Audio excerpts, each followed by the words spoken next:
cool 92 degrees here in Texas, and it's actually the coolest day we've had so far. So I've been working up on the lift. That's why I'm wearing this funny looking harness here. So here we have the C4 separation table and the blower that's pulling from the turbo mill back there. They have this dust collector. They're getting upgraded to a cyclone style dust collector, which is going to go outside. So all the dust is going to go outside. And we're also setting up a tray that's going to go in the back of the separation system. I'll show you that when it's done. But this is it here. So this tray, all the plastic's going to fall into there and get vacuumed right out of the back here. It's going to go across the floor and that blue pipe right up through the wall outside.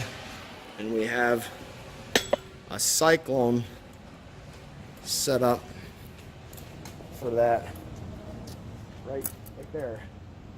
So all the plastic is going to get to go right into a dumpster. So no handling it twice.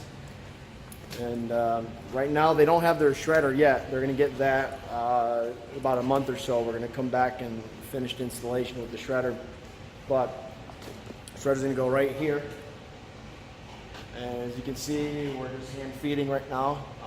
We're just doing some finishing touches here while they're kind of learning how to run the machine. So now we have a 100 horsepower granulator. This is also a loaner. They're going to get a 120 horsepower granulator. That hasn't come in yet. From there into the dosing hopper, and from the dosing hopper into the turbo mill. And from there into the separation table.